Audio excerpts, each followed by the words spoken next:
That whole thing. Repeat that whole thing. So a line of credit, if you're smart with it and if you understand it correctly, it should be like a trampoline. Right? It catches you and then it bounces your business back up into fruitfulness and prosperity and whatnot. If you're not smart with it, you don't understand what it is, it will have no give to it. It will have no spring to it, and it will just catch you and trap you.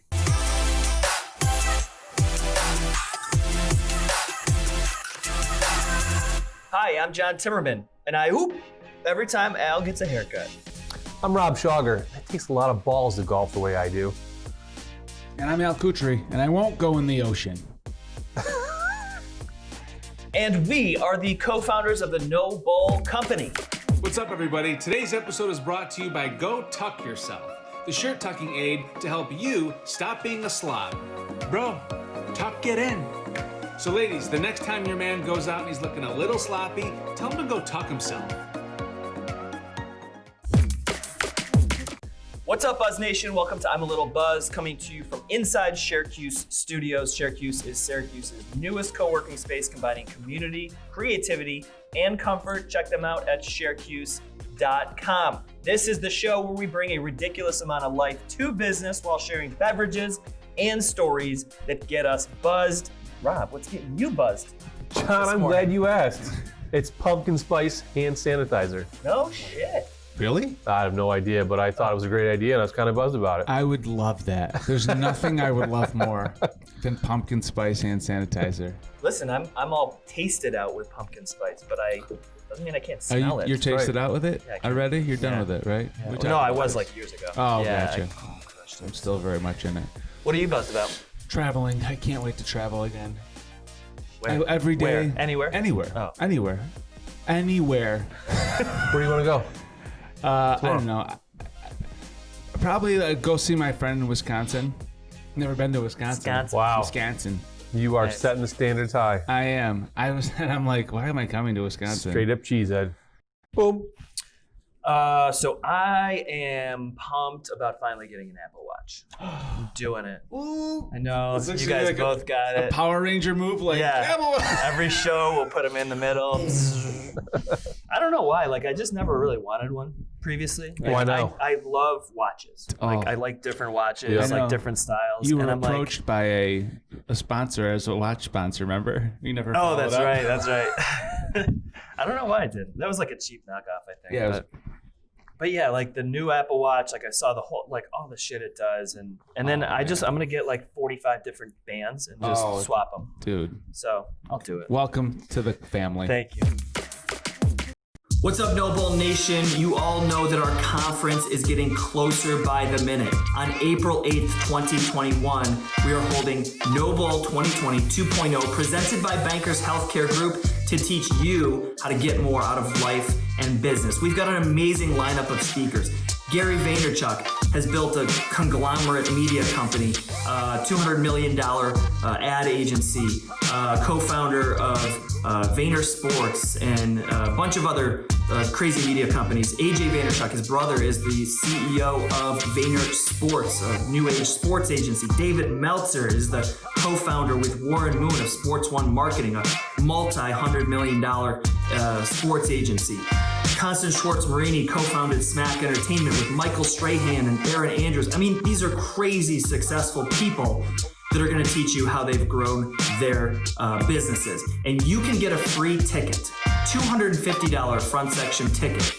All you have to do is head to empathywines.com and order 12 bottles of delicious wine and use the code NOBULL2020 at checkout, and bam, you get a free ticket. So if you love wine, it's fall, we're headed into delicious red wine season. We got red, rosé, white wine. Order 12 bottles of your favorite wine. Use the code NOBULL2020 at checkout, and you will be sent a free ticket. empathywines.com, NOBULL2020 at checkout. We'll see you there.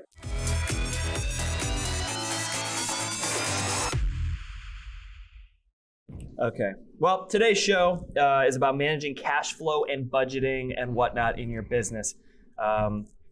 Hugely important. I can definitely say early on in my career, I didn't pay attention to it at all. And as a solopreneur, it's a little bit different than when you start to grow a business.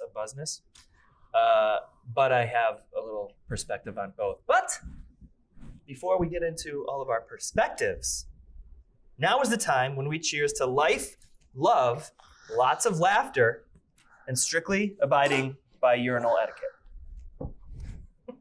Does anybody know what that means? Not really sure, but cheers to it. Stop looking over. Oh, Al. don't look side to side. Look straight at the wall. Well, that's number 3 on the list of urinal etiquette. Oh. Just look up urinal etiquette, and guys know what that means. Like, don't stand next to me. If there's 5 open, then don't come and stand next to me. Go to the 5th one. What's number 1? Is that number 1? What if Number they're all 1 full? is standing placement, like standing order. okay. So if there's 5 urinals or 6 urinals, and I'm in booth 1, you go to booth 6 or 5. I thought you were talking about closeness to the urinal, because I thought I could picture you being the one who's like, okay, I'm going to stand 6 feet back this time and No, see if I can get the yard to just go absolutely shoot. Nah. If I was alone, yeah. If there's nobody in there, of course I'm going to try to arc it. Yeah. But like, You actually start close and you back up Yeah, and see like, how far back Al you still go. draws his Look at name in the this. snowbank in the wintertime when he's peeing. yes, I do. Well, yeah. I mean, who doesn't? do that? Exactly. Anyway, urinal etiquette, look it up. Okay. All right. Well, before we dive into this awesome topic, necessary topic, we got a little segment called the SippySip. Al, take us away. Everybody knows what the SippySip is by now, I sure hope. And it's, I come up with words just a couple seconds in my car before the show. We're going to go get right into it. You know that the points mean absolutely nothing, but whoever answers first wins everything in the whole world. Let's do it. Do it.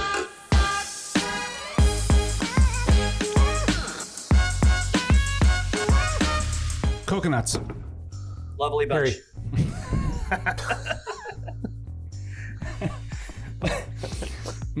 Beer belly. Old man. Smelly. Smelly. It just rhymes. I don't know. Beer belly. Smelly It's beer first belly. thing. Fish oil. What, Healthy. Vitamin. what'd you say? Vitamin. Vitamin. Enema. Ouch. Yeah. Clean. Duvet. Cover. Clean. Cream. Duvet. Toupee. Never. Never. Ever. Really? No, shave my head, pick it up 1,000 times over. Comb over before I get a toupee. Truck stop. Hooker.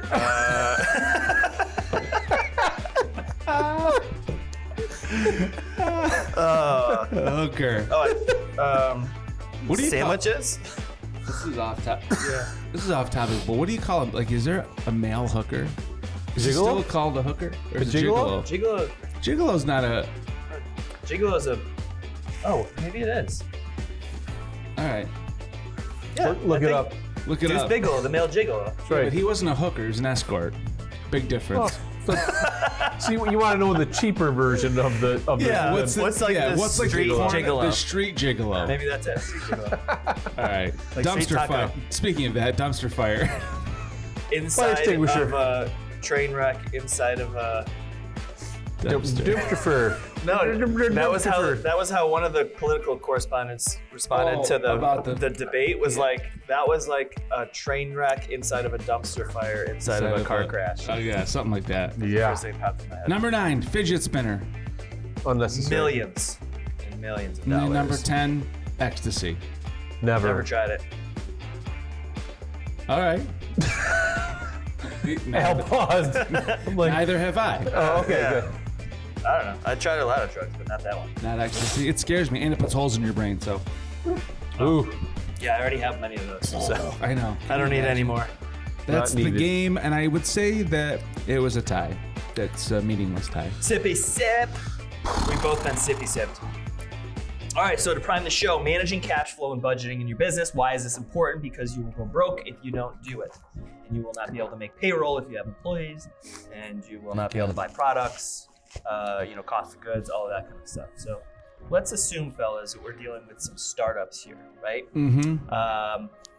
What are some businesses, Rob, that you would need an immediate cash flow for, starting from day one? Oh gosh. I mean, anything that there's where you're selling a product, anything where you've got employees, right? So anything outside of a solopreneur, Unless you're selling a service, that'd probably be the only thing. A solopreneur selling a service would probably be the only thing that you can't or wouldn't necessarily need cash flow right away. Yeah. So Al, you have been in this. You're all services. I'm all services. All serviced out. Pretty much, yeah. What did your early cash flow look like? Was it existent, or was it just like, I'm gonna get a job and like, okay, now I'm gonna figure out what to do with this money, and then? No, the cash flow was it's tough for me because I had cash flow as a musician. Like there's always cash flow there, right? That's a service, but except what? Except during COVID, and then there's no cash flow. Yeah. And no music. The music died. So I had the cash flow, and starting those other service businesses, it was easy because I could go out and get the business cards and do the little things that made it easier to promote the other services. Yeah. But did I need them? No, it just helped because like, oh, what do you do? Oh, here's my business card. Well, I had to buy the business cards, obviously. Like that's the smallest, incremental things that people can think about. But once I started getting cash flow, it was just an easy divide of like, how do I promote myself more? I didn't need to buy anything. There was no cost of goods sold. There was nothing. I have no employees. Anyone that I do anything with is all 1099. They're all independent contractor people. So I never have to worry about that. And I doubt I'll ever have to worry about that. So the cash flow went directly back into the business in terms of like, how do I advertise? How do I, I can sponsor this event or I can do whatever. But there were times where, especially in my business, there was no cash flow for months. Yeah. Because it was event business. So like I would get a big chunk for 2 events in August that was like however much it was. And then there would not be another event for another 5 months. Yeah. So I always had to have these other little mini cash flows coming in for my life, video production, musician stuff. But the business, that was a tricky little thing because it was like you don't make a paycheck every week or every 2 weeks. Sometimes you make it every 6 months. Yeah.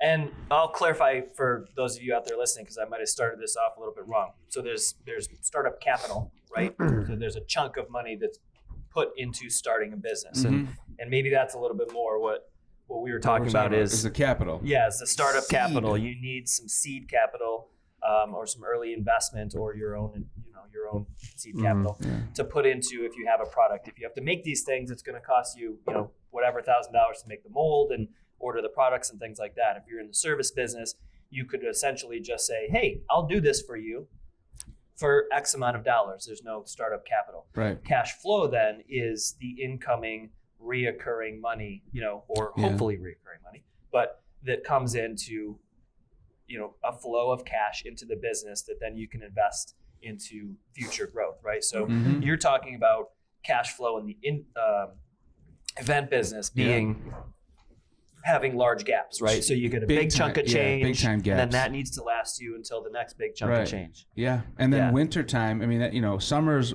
hot prime time, right? Like boom, boom, boom, boom, boom.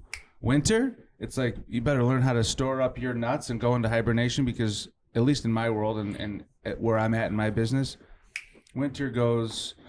Nobody's doing anything in the winter. Yeah. That I really specialize in. The outdoor stuff or. Did you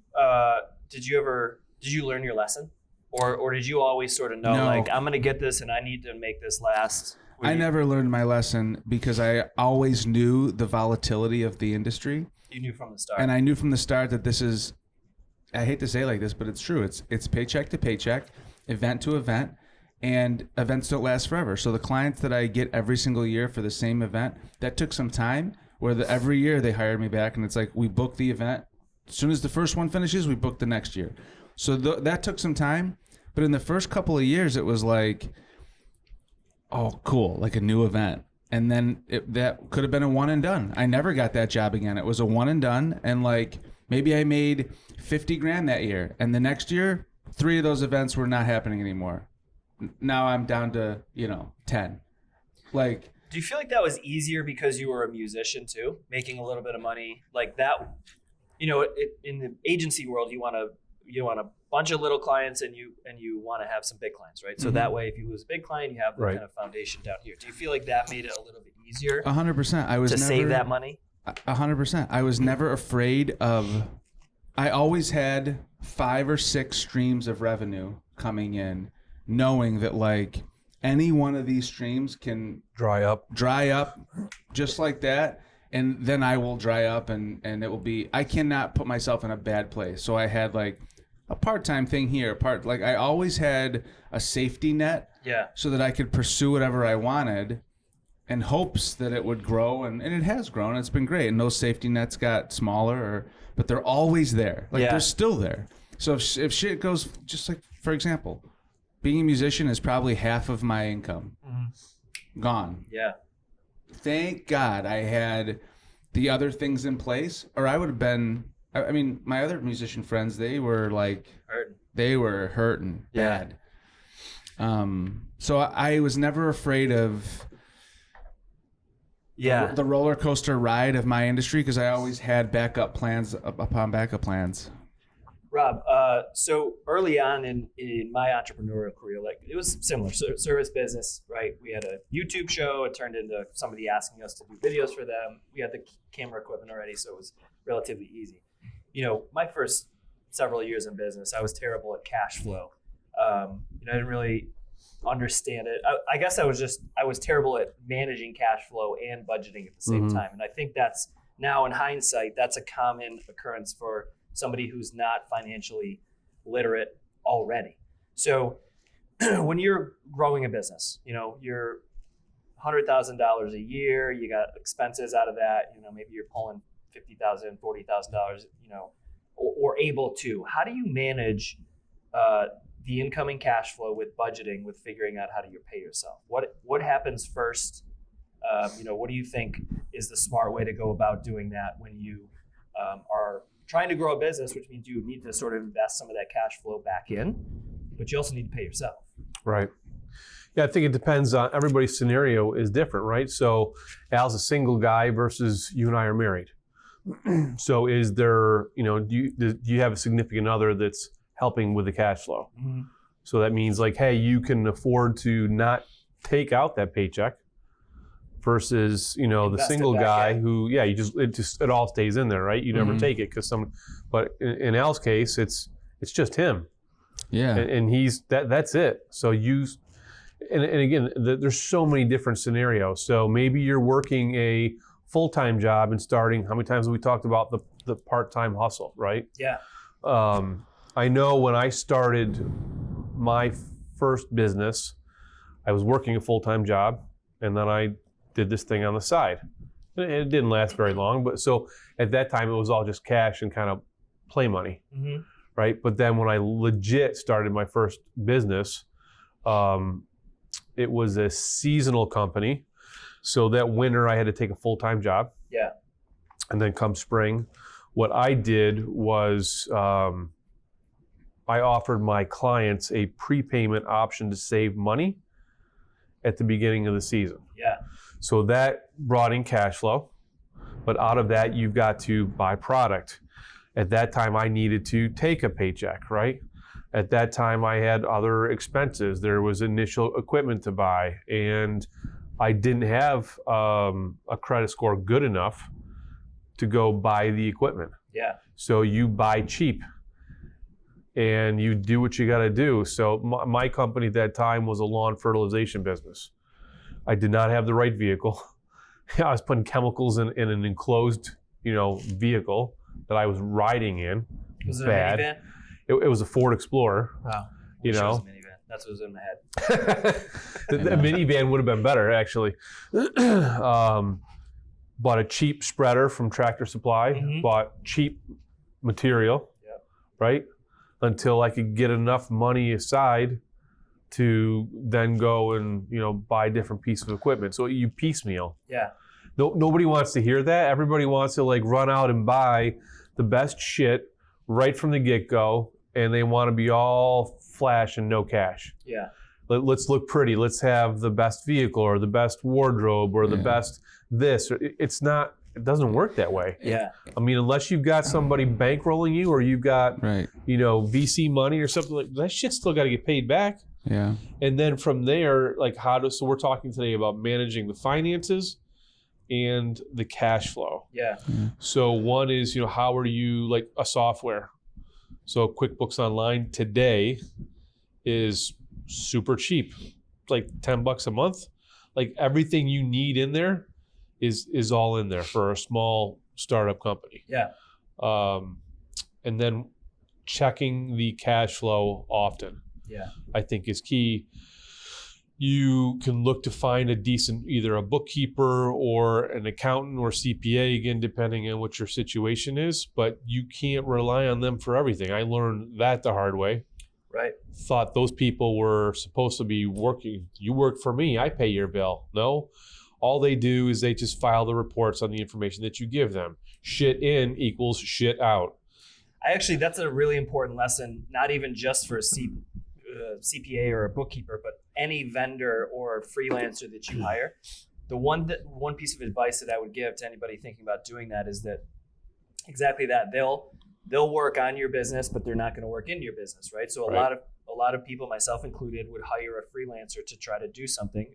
Bookkeeper is actually one of them, right? That I hired, where I was like, okay, they're going to do everything. They're going to be the one thinking about where to put this and where to put that. That's not even their job. Like, that is an internal employee. That is a CFO or a director of finance or something like that. That's not a job for a freelancer. Right. So those jobs that, you might hear somebody saying like, oh, you can farm that out, delegate, freelancer for this. Like, that only works for a systematic, tactical, checklist of things that need to get done. Right. But that bookkeeper is not going to be the one who's thinking about the business and what's best for it. They're just going to check, reconcile, your books, things like that. So that's a really important lesson I think people out there should know. Yeah, depending on where you are in your business startup career, you can't afford any of those people. Yeah. No. So my suggestion is to manage finance and cash flow is go with QuickBooks Online, learn it. If you want to hire somebody like short-term hourly to teach you, that's what they can do. They can help you to learn that and then time block when you're going to sit down and you're going to look at your cash flow and look at your finances. So if it's every week, at a minimum, once a month. Mm-hmm. You can't get so damn busy working in your business, regardless of what phase you're in, that you're not working on it. Yeah. And I think, whenever thinking about cash flow or whatever, whenever you're thinking about money, it's individualized in the sense that what are your priorities, right? So you guys have different priorities. You have Trip now. You have a family. You have a family. Whatever the priority, you have to ask the questions of what are my financial priorities and goals, and that will help you decide how the cash flow is distributed, right? Like you said, for me, I'm all about investing in my future. Like save. I don't need to live lavishly. I don't need to do anything. Like I don't need to worry about any of that. All I'm thinking about is I'm going to work for myself for the rest of my life. I don't have a 401k or retirement. It's all on me. Mm-hmm. So any cash flow that comes in, the first thing that happens, although I do think everybody should follow this rule, but is 20% of everything that comes in goes straight back to me. Like, boop, pay yourself first. Pay myself first. There's as if that money never existed. Like, and if I'm broke as a result of that decision, then I'm broke. Yeah. Then I go like sell something or whatever it is. But if it eats up the whole amount, or if it always goes back to me first, because 25, 30 years from now, that's going to be a big number. Does that include money for taxes, or is that a separate thing? That's a separate thing. So like the second I make any dollar, that is savings. 20% of it is taken out. Like my finance guy. Paycheck or is that savings? Or so break it down for everybody, because this is super important. It's your money that you live off of, so your paycheck. Yep. Taxes can freaking jack your shit up quick. Like if you get behind in your taxes and you don't save for that, so paycheck, taxes, savings, short-term savings, retirement, especially if you're in your early to mid 20s. You can be a millionaire later on if you're saving the smallest amount. So let's prime this. This is good, This right? is good, yeah. So let's say for 1 month, you just made. Let's make it easy. $1,000. Okay, just made $1,000 for the week or whatever it is, right? What do you normally do? Like, what's your split? What do you do with that? I'll take At any given time. I know it might change a little bit. Yeah, so I mean, I have a fantastic accountant, so I really should be better at my own accounting. But they just do a great job for me at the end of the year. But anyway, so I'll take $200. I'll put it in my savings account. Yep, right there. Boom, like it goes right to the savings account. That just sits there. That doesn't move. That's like It's not- long-term savings, more or less. It's not touched and it's not moved. If I have to dip into it, I can. But it's like, so I put the $200 in my savings account. My financial guy, advisor, whatever, has access to that account, and I tell him every month take out $200 and then put it in the market without me knowing. Like additional $200. Well, Not the savings.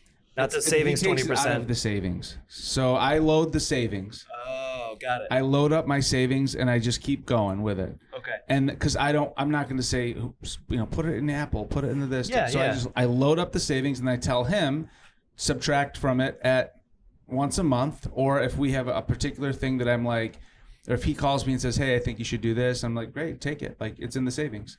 So to be clear, we're using the example of 1,000. So you're saving 200, but I'm you're saving 200 in real life. No matter what the savings is, he's taking $200 out of that. So you see what I'm saying? Like, So it's not, let's say the 1,000 is a week. So you're getting 1,000 a week. Yeah. 200 Is- a month A month. out of 4,000. Right, but I put He takes. 200 a week. Right. Into Right, my right. savings. That I was got the it. clarification. Yeah, Yeah. so Cool. I put 200 a week or whatever the number Yeah. is. Weeks goes into my savings. Anytime I get paid, whether it's cash, whether it's check, Yeah. credit card, boom, Right. it goes into no my matter savings. what that is, $200 he takes out, puts into the No, market right. monthly. Correct. Okay. Monthly. because that's the only way that it's going to grow. Yep. You know, Right. the compounding interest, all that stuff. We can get into that another time. Yep. But the savings is just a bucket. Like Yep. I'm just done. Right. Right. It's Yeah. I'm not making any money in there. Yeah. It's 0.001% in the bank. Yeah. That's your short term. It's just a quick way to get him a consistent flow of money to grow it. Yep.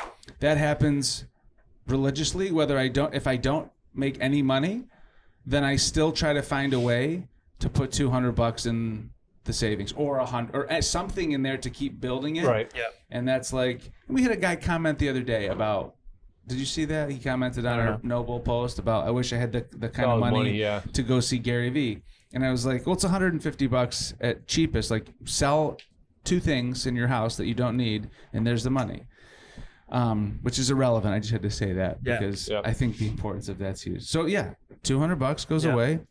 And then the taxes for my annual taxes, I don't pay quarterlies. I should pay them. But because the accountants have made my life very easy, I kind of know at the end of every year, like, we found our groove. Like, me and the accountants found our, we found our sweet spot. Right. And I kind of know every year, like, okay, I'm probably going to I'm either going to owe this much or I'm not going to owe anything. And the last few years have been great because I haven't owed anything because of, good accounting. Do you save for that? Or no, you just get close to the end of the year and you're like, okay, it looks like this. I don't make some save for money that. He just in kind of case. makes projections like you're probably going to need X amount of dollars. But the first couple of years, it was like, oh, damn it. Yeah. Son of a bitch. Yeah. It can sneak up on you and Because it hurt. Like, I didn't have that at the end of the and I had to take out of my savings and be like, son, I got to pay like $3,000, Yeah. And then I thought, okay, well, I got to figure out how this game works. And then last year, I got money back. Yeah. So each year that you get a little bit better at your business, you learn the accounting side and you figure it out. But and you don't have a corporation set up.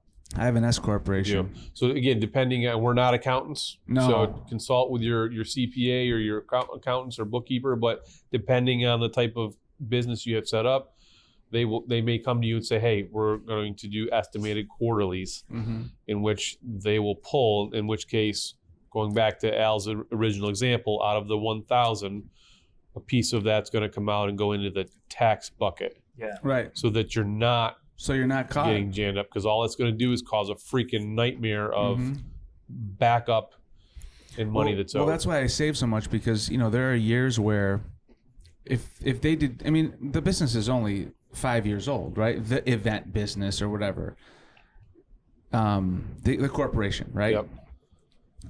I'm still figuring out what it looks like what the full picture looks like. I still don't have a real sense of this is how much it makes a year.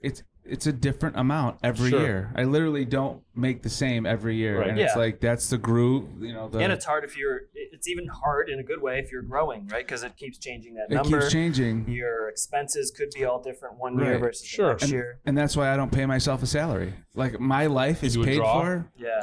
No, I do nothing. The business it just runs the business, and my life is paid for not by my business. It's paid for by my side gigs. Yeah. Got it. Like, anything I do in life is paid for by me being a musician, by me doing whatever.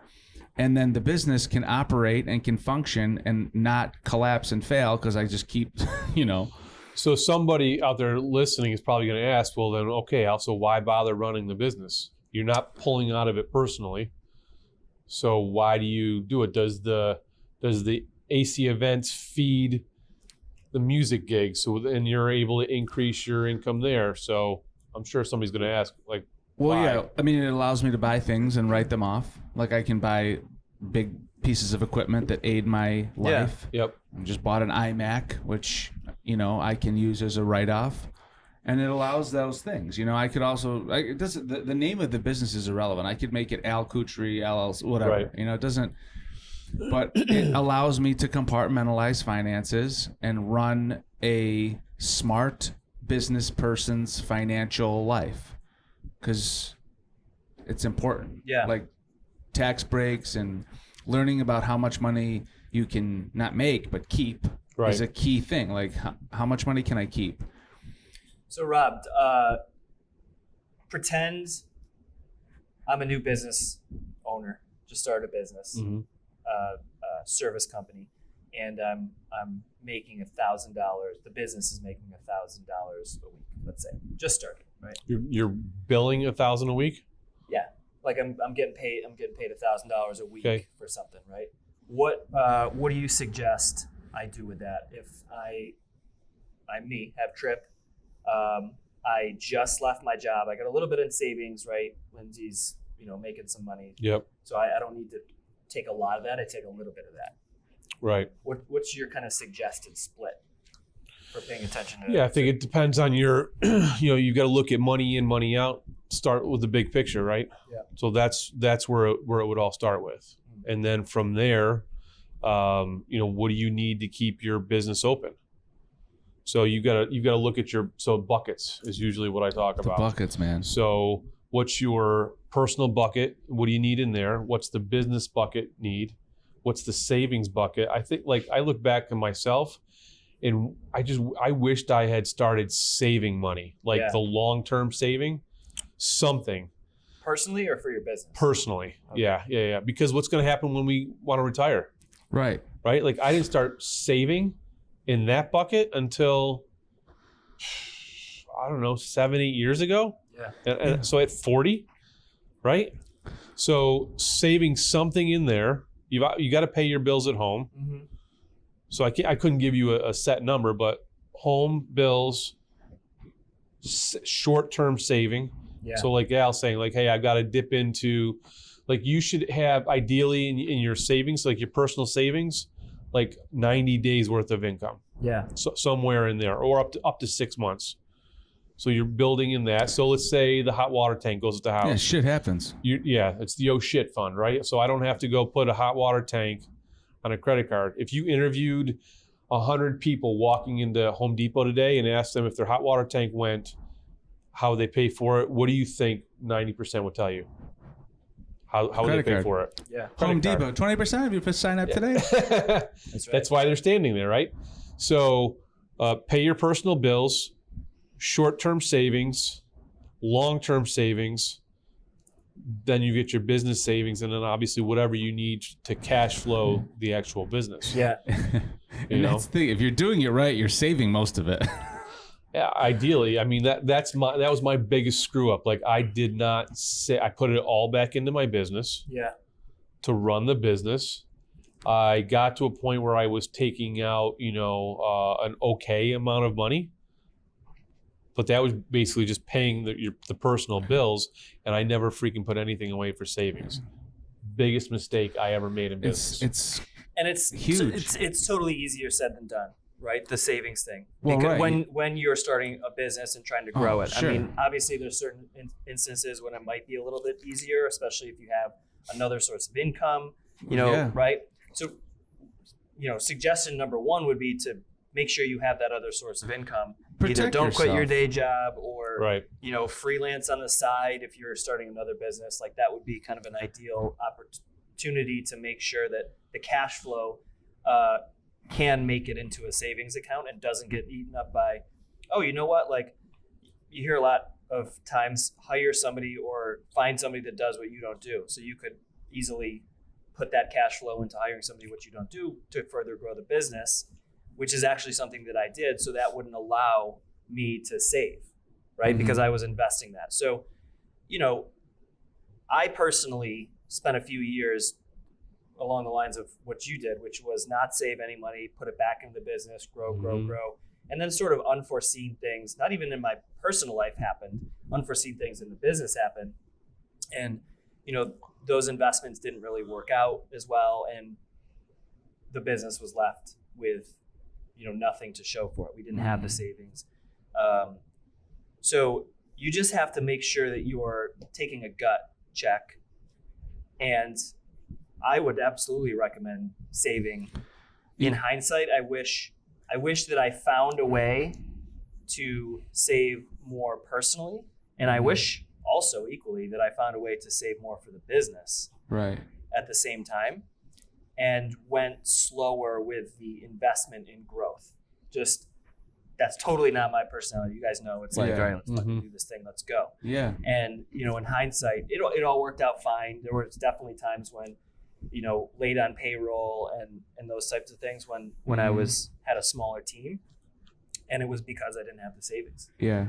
And the line of credit wasn't big enough to cover the entire thing, So, Yeah. so savings, collectively, we're all saying savings is the thing, whether it's for your business or whether it's for your personal, account. It's because your life matters first, right? So, and we've talked about other stories and things. We're like, well, this guy, he lived out of his car. He was homeless for 2 years. Like, those are stories that they happen, right? Like, they're wonderful stories of triumph and all this stuff. But like, don't shoot for that.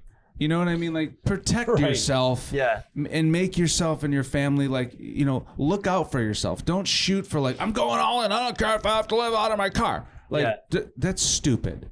It happens to some people and they survive it because it happened. But, that's not the goal here. Those stories that you hear, that wasn't their goal. Yeah, like they got dealt a shitty hand or something happened. Right, be smart. Just be smart and protect yourself. And don't, you guys are both talking about the personal side, and absolutely, but don't forget to save for your business also. That is equally as important because if you want to grow, it's easy to put that money back into the business right away. Right. Buy equipment. You were talking about buying on your personal side, shit you don't need, and clothes and business cards, and don't let Vistaprint sell you the $500 package of all the shit you don't need.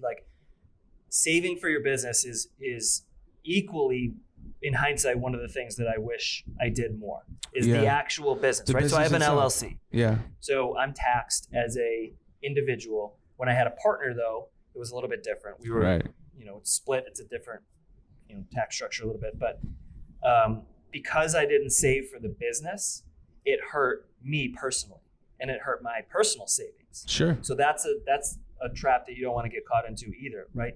Let's say you start a business, you're just a solopreneur, you're an LLC, or just literally a solopreneur or whatever, and you start earning income, you save for yourself personally, Then you start growing. You need to hire a seasonal employee. You need to hire somebody to help you with an event. You need to, contract out. You realize that you didn't quite do the financing right for the event, and you actually have to pay all those people you hired to do it. Then, because you don't have any savings, you don't have a line of credit, you don't have that set up yet in the business, now you have to go into your personal savings to fund the business. Now you're in the hole. Right. So equally as important is make sure you're looking 12 months out of your business. Where do you want to be? Do you want to grow rapidly? That's gonna need cash flow or capital. Mm-hmm. If you don't have the cash flow, then you're going to need the capital from somewhere, right? And the other thing you mentioned was the line of credit you said a few minutes ago. Like, be careful with that line of credit, because if you are not prepared to pay that back or what that looks like, you're like, I have the line of credit. So, I've got the line. We'll just go hit the line. It's a very short term. For me, a number one rule, and my family really hounded me on this. My grandfather, who was in business, he was like, if you can't pay for it in cash, cash. Yep. If you can't pay for it in cash, don't buy it.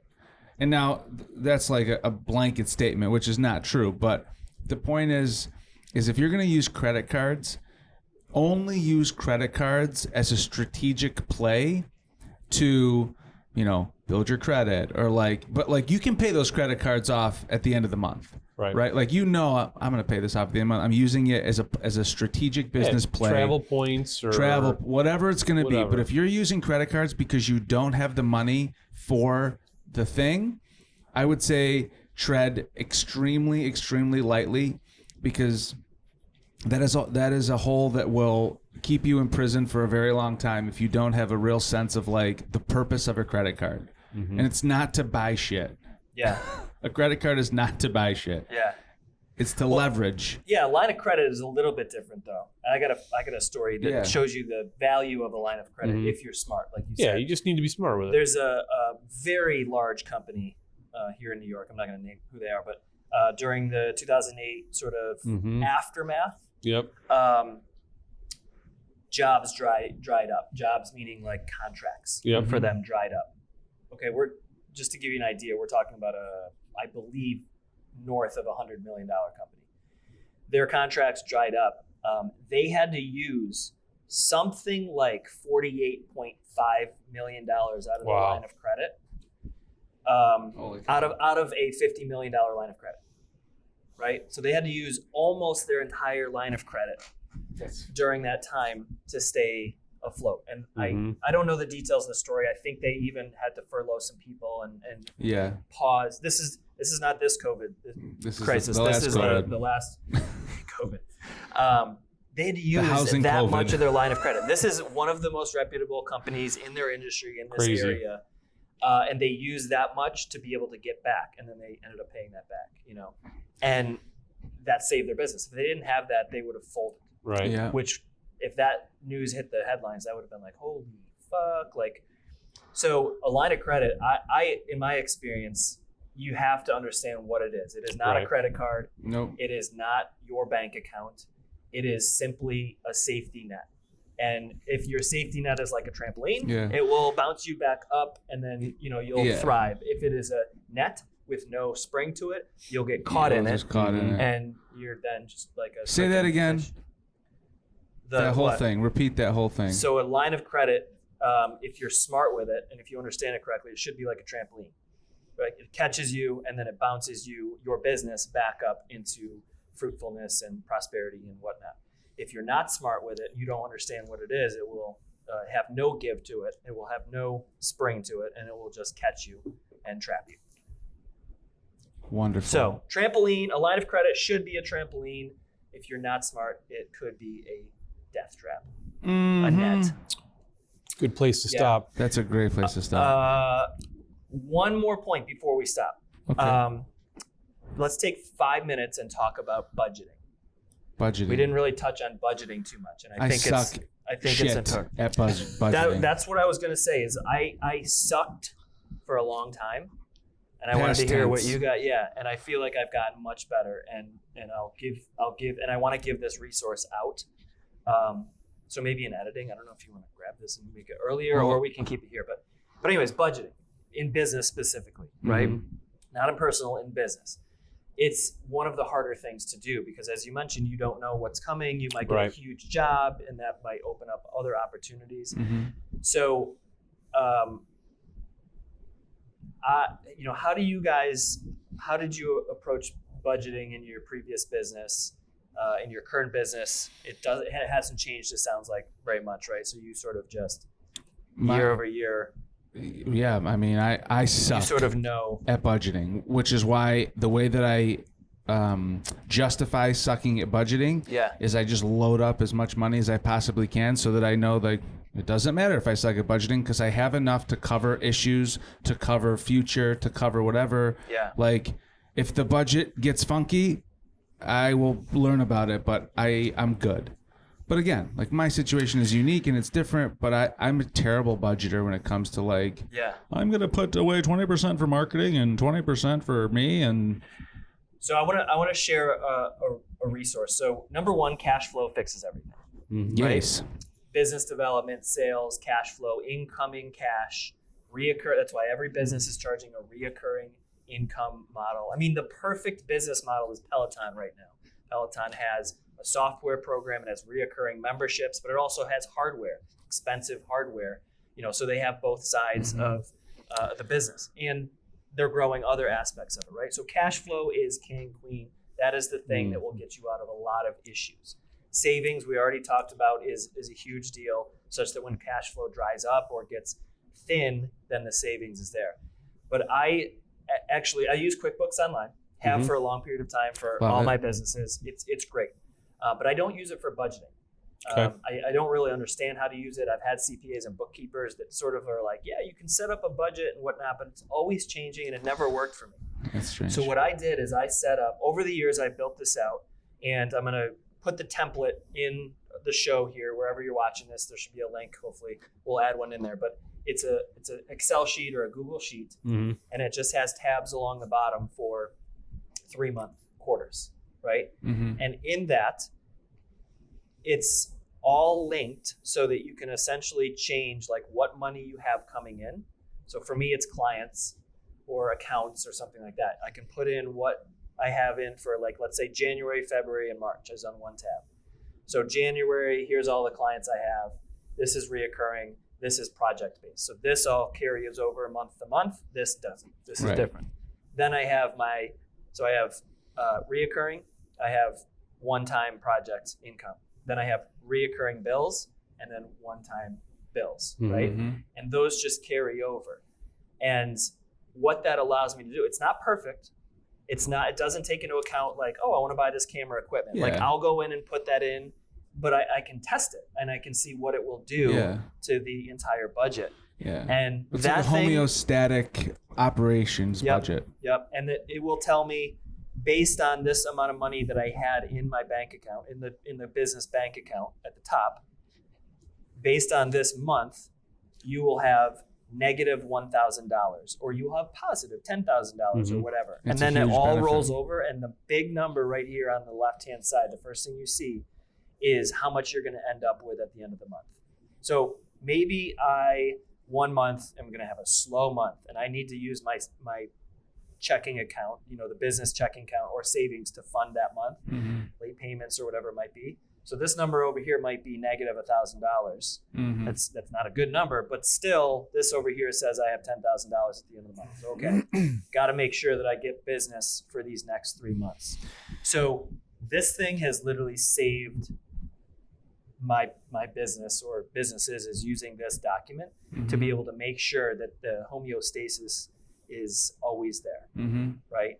So I'll get this template down so people can access it. And I think it's a huge resource. It's a big deal. Knowing your numbers is a big deal. And of course, like, we talk about some of these bigger things. It's all about at what point you are in your business. If you're starting up, like, chill out, right? Like, be smart. If you're $100 million company, that's a different conversation about budget and about all this other stuff. Well, so, just adjust, like make the adjustment based on where you're at, and just keep learning. That's for me. I am adamantly trying to transition my business into something that is not so volatile. Like I'm frankly sick of the event to event, project to project thing, and I have to find a new model that creates retainer type repeat business, because it's stressful. Like, especially maybe that could be our next series, creating